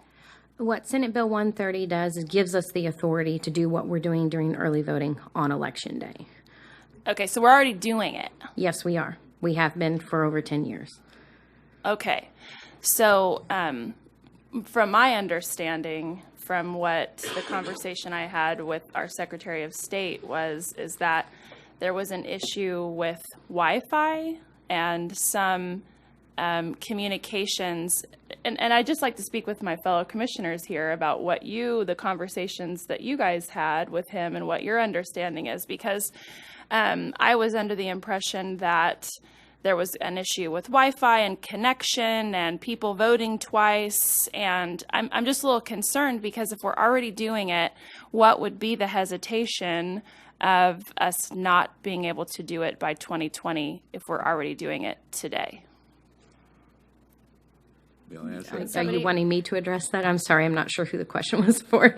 Let's see, because I don't see a problem. Today, we are being able to vote early at a number of locations, but the law says that on Election Day, you have to vote at your home precinct. And that's what we had changed on Senate Bill 130. We just said, hey, you can vote anywhere on Election Day. What that does eliminates all those provisional ballots that were cast because people go to the wrong location. And so when you vote a provisional ballot, the only things that will count when that you get ready to vote are the ones that are common between your precinct and the precinct where that they actually went to. And it requires Tabitha and her folks to go through and hand count all those things because they've got to figure out which ones to count and which ones not to count. So we are doing it today. The only requirement, the difference is that on Election Day we can't do it. And that's what Senate Bill 130, along with a couple other provisions in there that we've already implemented. But that's the big change to Senate Bill 130 gave to us. And I truly do not understand the Secretary of State's concern. I will just mention that we are live connected on Election Day now in Sedgwick County, and we have been working out our processes for that since 2017 when we bought all the new equipment. We have already, prior to the upcoming election, gone to every single polling place, stood in the room where we will be voting, and checked the connectivity and make sure that we will not encounter problems on Election Day. I was not involved in the conversations you all had with the Secretary of State, so I don't know what was said. I can assume that some of his concerns may not be Sedgwick County and maybe other counties that don't have the ability to have connectivity at every site, because there are parts of the state who literally don't get cell phone service out in those areas, and they can't do this. But again, I was not there for the conversation, so I don't know. But I will just say, as far as our end, I did attend, and I am on the committee for creating the rules and regs on this. We've had one meeting. I do not know when the next one will be, but we will continue the conversation. Well, he talked about, and Jason, maybe you can help me understand, he talked about creating a regulation for the entire state, but regulating all counties as equal counties. I don't know. I mean, and maybe Jason, you're not the right person to help me, but is that customary for them to create something for every single county to have to abide by? I mean, we're all different. I believe so, because when they're talking about this, I believe the intent is to create standards that you have to meet, and you have to be able to prove that you can meet those standards in order to implement Senate Bill 130. So if we meet those standards and some other county doesn't, we should be able to use it. Right, but they're in the process of creating those standards right now. Oh, it's the standards. Right. They're in the process of creating that, trying to find that what the standards should be is what the discussion is right now. But right now, today, on Election Day, are we going to do anything different on Election Day than we do on the previous days without these standards? Right now, we don't have any of these standards. So on Election Day, are we going to be able to vote? Or is everything going to go to heck in a handbasket? We'll be able to vote. Well, that's the point. We can do it on Election Day. We can do it today on Election Day. Otherwise, I'll be on the unemployment line on November 6th. That's what doesn't make any sense to me whatsoever. We do it on Election Day right now. It works. What is the concern? There are differences in how we set up the voting machines themselves, but we do that for early voting, and it will impact some of our workload before and after the election. But when we put this forward, I sat down with my staff before we had conversations on supporting this, and with all of you about, was that workload before Election Day and after Election Day worth it to offset the 1,700 plus provisional ballots we could see next year? And we all agreed it absolutely was. So there is one elephant in the room I'd like to address, and that is, I think that there's some debate in his office whether or not we would have traditional paper ballots at every single polling site. How many do you have now? 75 or 80? We have 77 for this 77 November polling sites. So we would have to have a traditional paper ballot for every single ballot style at every single poll site in case someone decided to go to the non-assigned poll site. That was actually discussed and debated during the discussion in Topeka. That is, in fact, what happens in early voting. You can go to any of the 17 poll sites and get a traditional paper ballot and pull that out of the box and vote on any of the ballot styles. But on Election Day, your choice is to go to your assigned poll site and vote on traditional paper or a printed paper ballot through our machine, and you get a full ballot. If you want to go outside your assigned poll site, then your choice is whatever paper ballots they happen to have in that site. If you're doing provisionals, and under Senate Bill 130, they can bring up the correct ballot style on the machine and do a printed paper ballot at that poll site. So the elephant in the room is they were advocating initially that we would have to have traditional paper ballots for all voters at all locations on election day, and I think that needs to be understood. That's not the intent. At this point, I'm not sure I want to speak to that one because I don't know what's actually going to happen in the rules and regs, but it definitely was brought up in the Senate Ethics and Elections, and the senators who asked the question seemed to be very okay with my answer. My hope was that we could still have people assigned to a designated polling place. If you wanted to vote a paper ballot, you go to that polling place. Otherwise, you can vote anywhere on a machine. But again, we need to get through the rules and regs process before we know exactly how it's going to end up. So I'd like to just say our current situation is somebody goes outside the normal poll site and they choose to vote, and they have reasons why that happens, lots of reasons why that happens. But if they do that, they'll end up voting on a provisional ballot. Some of it, as Chairman Dennis just said, some of that ballot probably doesn't apply to them, and you'll have to manually process that. Some of the things they may check boxes on may not actually count. There's an element of disenfranchisement, in my opinion, if that were to happen. The other choice, of course, is to go to their assigned poll site. And I think, 30 years ago, that's what you had to do. You didn't have the option of doing what we do today. The reality is, if you want to vote on a full ballot, you have to go to your assigned poll site on election day. But this actually opens this up a little bit further, and it reduces the provisionals. And by the way, I would like to just clarify, I think there's some basic misunderstanding if anybody's listening to this recording today, but there's three parts of voting. There's the check-in, which is the electronic poll book, which are all connected to each other. And if you check in at a poll site, all the other poll books across the entire county will know that you did that already. And that's the basis for this Senate Bill 130. The next two parts of voting is if you go to a machine and print out make your selections and print out a paper ballot, then you can verify that as the voter, and then you can put that into the tabulator, which is the third part. The second part and third part are not on the internet. They're not a way to hack them. The Russians can't hack those because they're not connected to the internet. It's like hacking a toaster, right?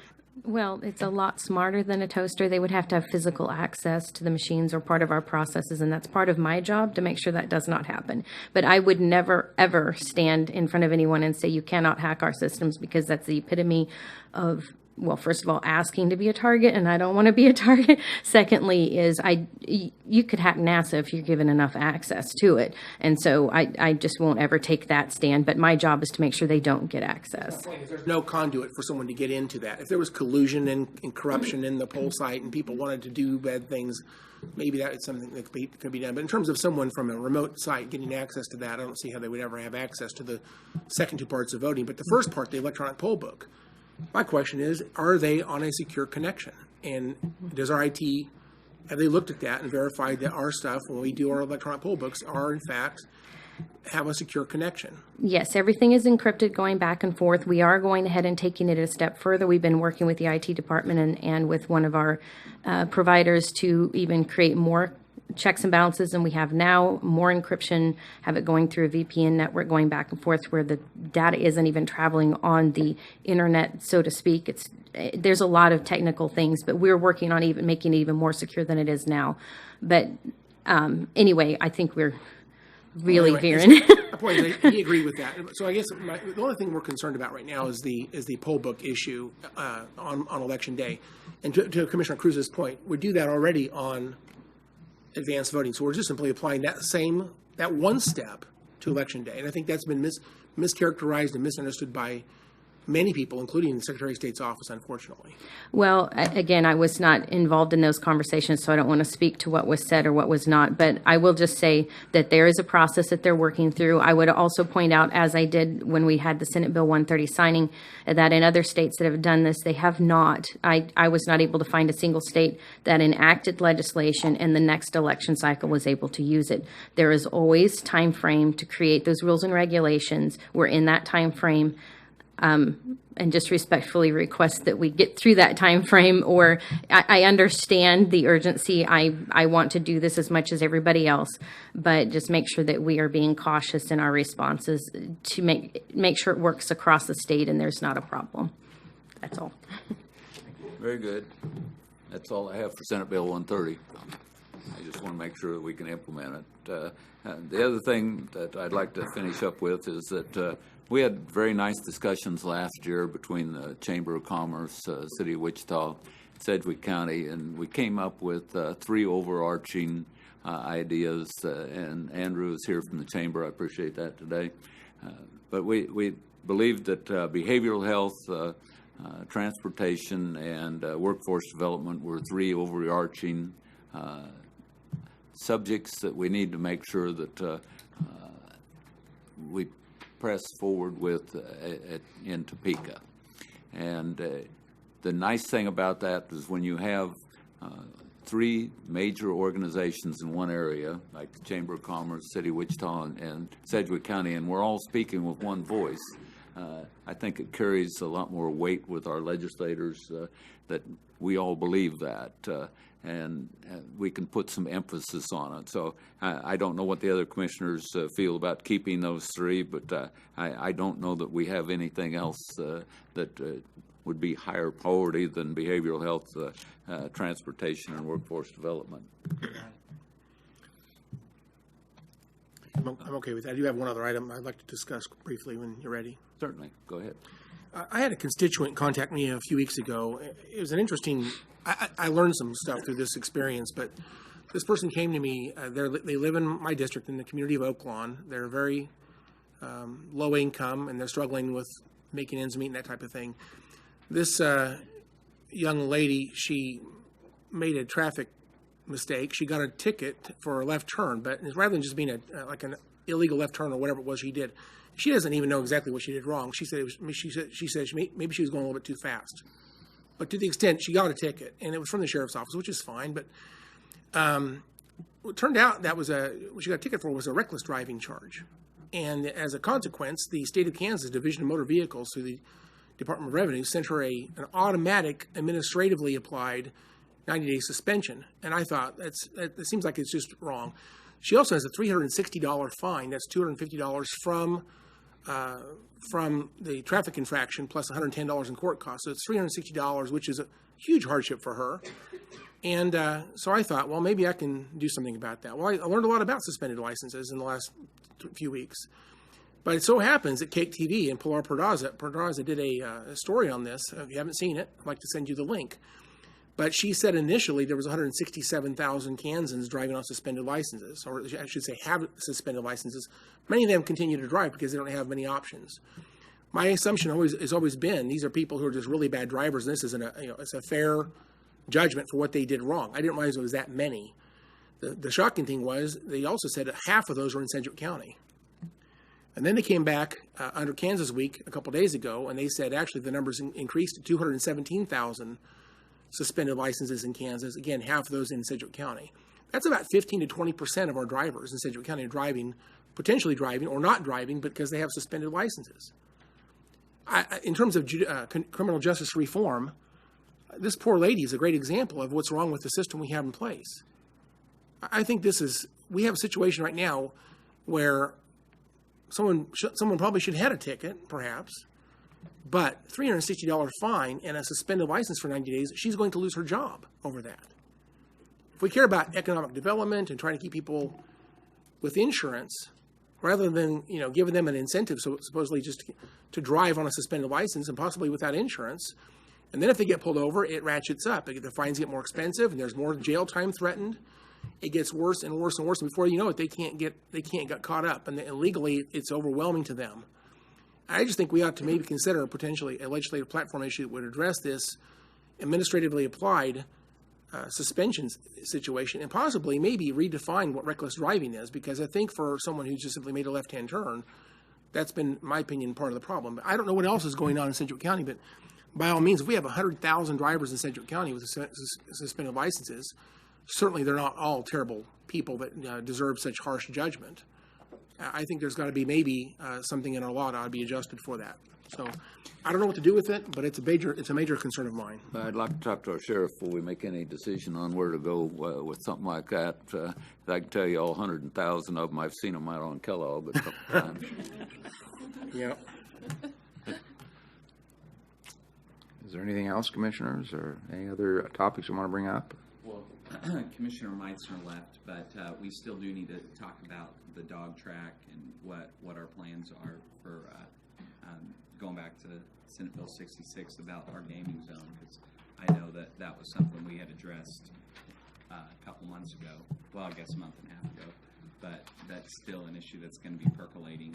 And I've had conversations with the Speaker of the House, the Senate President. I think a lot of people want to know where the next steps for that's going to be. But Commissioner Meitzner had a week for a phone call, and he's taking the lead on that. Okay, Commissioner. I'll be happy to meet with you and Commissioner Meitzner and develop a potential platform position for the county But if commission. we're going to go forward with, as we said at the beginning of this, with something that we all agree to, or we don't put it on our platform, I can tell you right now that I am not in favor of doing anything with the dog track.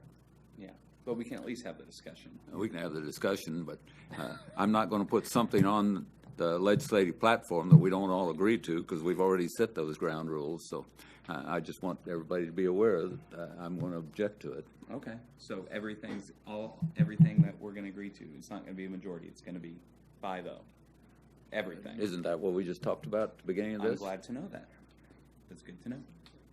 If not, why, let's put Medicaid expansion and a few of those things great. on there. Let's have the discussion. And again, we can have secondary issues on the platform just that maybe we don't put as much focus on that a majority of the board could do. I'm just saying, and Jason can weigh in at any time, if we have a strong divide on the board on a key issue, a priority issue, we're going to have a lot of difficulty getting that passed this session. So I think, can I just add something real fast?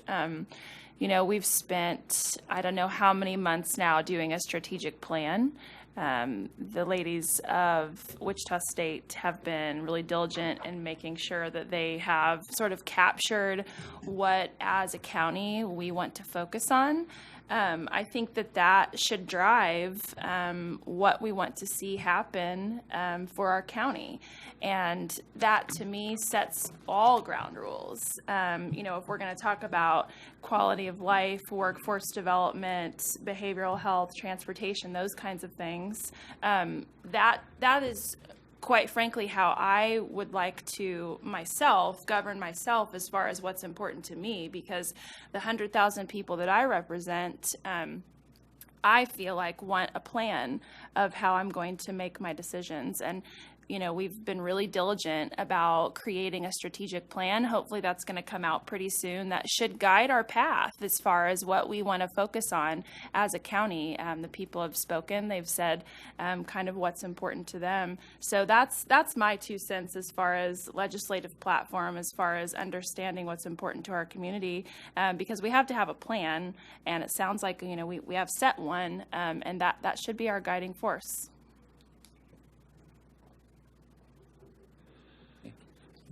thank you. Anything else, Mr. No, Chairman? you have spoken long enough. Thank you.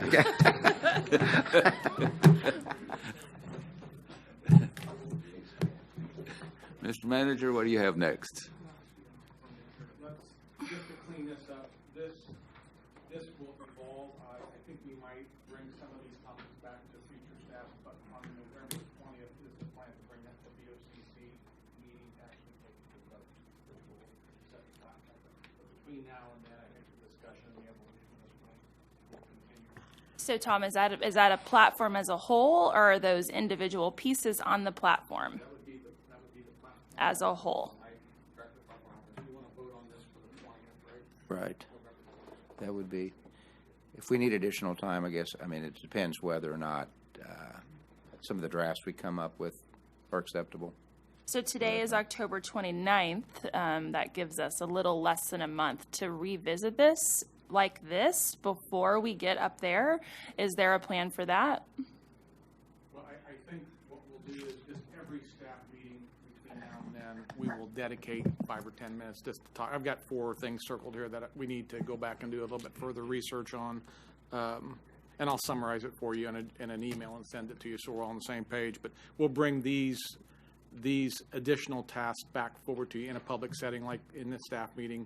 We'll talk about it, continue to shave and modify this, and hopefully by the 20th be to a point where we have a platform. Okay. As Mike talked, and I'll talk to Jason about it too, if we need to back that off for a week or two, I don't think that's going to be a problem, but the quicker we can get our agenda platform done, the more effective I think we'll be. So. Well, we need to get our platform done because we do have some meetings coming up with the other agencies if we're going to try and have something that is common throughout our community. Just being respectful of the time, I think I'll just do agenda review with you all when I meet with you this week in your offices. And if we could talk about the schedule, Kate, between now and the end of the year, we can set some.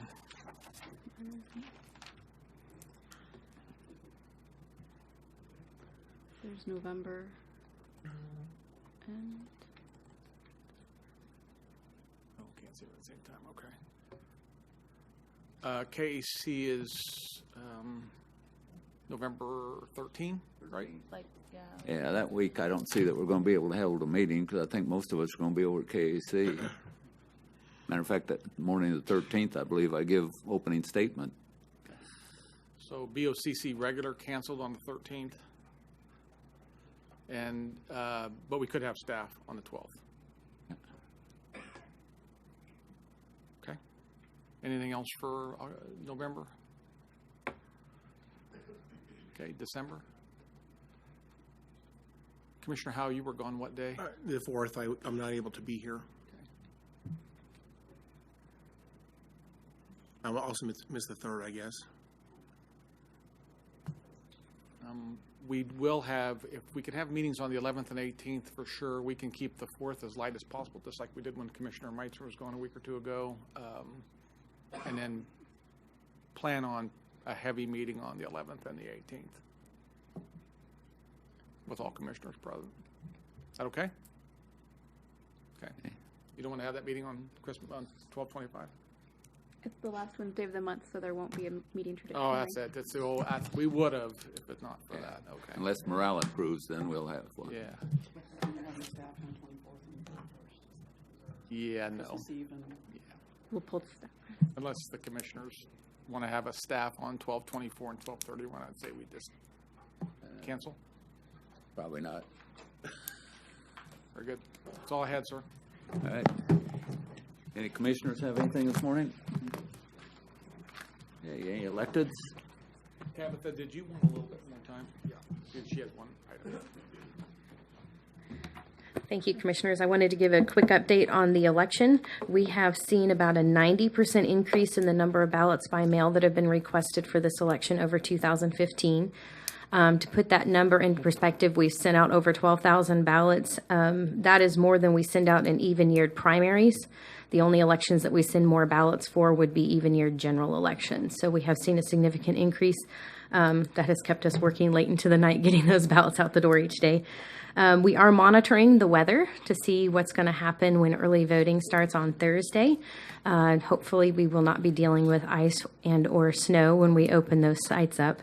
But the big thing I did want to remind, since people were just talking about calendar, that we do have vote canvass on November 15th. We did move that so that we were not conflicting with KAC appointments for you all.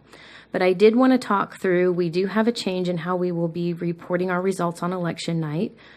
This is because with our new environment, with the amount of threats that we actually are facing, we have to stay up to date.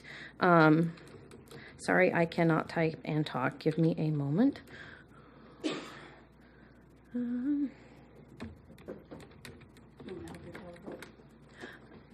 Oh, apparently I can't pull up our website.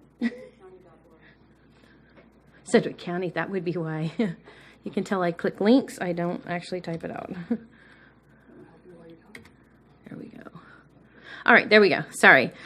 So we have to stay up to date on the most recent software upgrades that are available for security purposes. So we have upgraded our software to the most recent version that's certified in the state of Kansas. And it actually changed how we can pull data out of the, how we get data out of our software. So in years past, you're used to seeing something like this on election night. Every time we update, you see all of this. You can click in and get the precinct level results as we go.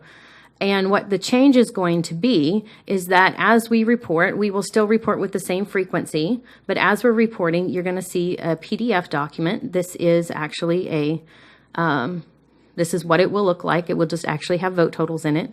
And you can come through here and you can go to your race and you can see the results that you want to see. As we're going throughout the night, we will be updating with our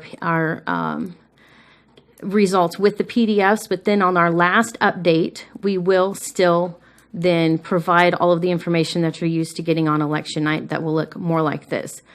The reason for this is because with the software upgrade, they changed how the data comes out. We use a text file that is then converted to be populated onto the website. And the text file now, if there is a single ballot that is been counted in that precinct, the text files are now saying that precinct has reported.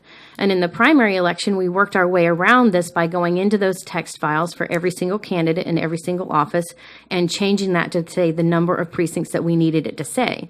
And that was doable with less than 20 candidates. It is not doable with hundreds of candidates. It would significantly delay our election night reporting. So we are going to, this is the best compromise we can come up with, where we're still getting the data out to everybody quickly, but then you will not see this fully populated page until we are completely done reporting results on election night. So we are actually having a meeting with, we are working with Van right now to finish up the final details. We are inviting the media in, and we will show this all to them so that they understand what's different. We will also be inviting the candidates for this election in to that meeting as well so that they can see what's different, so that everybody knows what to expect on election night coming into this.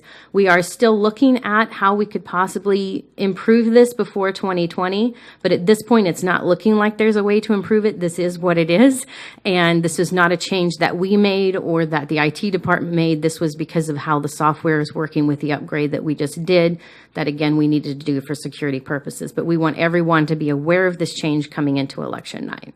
Do we buy this software, or does IT develop it? What goes on our website is this interface is developed by IT, but the software that we get the data from comes from the vendor, and it has to be nationally certified and then certified through the state of Kansas. And apparently we are the only county in the state of Kansas, at the very least. They made some noise that they thought we might be the only county that or election jurisdiction that uses these text files out of their software. And so it just hasn't been a priority for them, but we are having conversations about it. But if they make a change, it will require it to go through federal and state certification before it rolls down to us. So it will be a while. Well, the only recommendation I'd have is you're developing new software in the future. If where you click on unofficial election night results, if we could then have filters, so that, because I don't need to scroll through tons and tons and tons of election results when really I want to find out the election results of certain races. Okay, I will do some testing and see if there's a way, and I will get with, where's Wes? Thank you, Wes. I will get with them and see if there's a way we can even do that now. I don't know with a week before the election if we have time to do that. I know there are sometimes you can do like a control find function and you can put in the name of who you're looking for. I don't know if that works on this or not. But we will look into that and see if we can do search. That's a very good, no, I will write that down. That's very good. Every time that I go and try and pick this up over and over during the night when I'm refreshing it, and I'm scrolling down through all these things trying to find the ones that I'm interested in. If I could just have a filter, that'd be pretty slick. Right. Okay. Well, I can show you how to do that on the current way, because there is a way to control. You can do Control F and then put in the search for the candidate that you want to do. That may not work on your cell phone, I don't think, but you can on a keyboard and regular computer, and you can, and then it will take you directly to that candidate's name. I just don't know if we can do that on this PDF document. So. Very good. Yeah. Well, thank you. All right. Any questions for Tabitha? Any other elected or appointed? Any staff got anything today? Mr. Spears. Well, I know it's been a long morning, but I did want to give you some good news. You recall the state is going to revive the $5 million that they're going to give for bridge replacements. You were there, Butler County and Secretary was there, Commissioner Meissner and myself. we didn't think we had a chance to get any of that because we just recently received $1 million for an off-system bridge in Commissioner O'Donnell's district down on hydraulic. But we applied anyway, and we did. We're one of 27 counties to receive We're going to get $150,000 for a bridge. It's in your district, Commissioner Dennis, up in Eagle Drainage District on 93rd Street North, about 3/4 mile east of 135th, which is in really bad shape. So I just wanted to make that announcement. We're going to get $150, which is the max any project can receive with this program. Just FYI. Super. Well, that was good news. Appreciate it. Any other staff? All right. I think we got a KPTS luncheon that we're going to here shortly, so we're going to have to break up. Thank you all. Good day.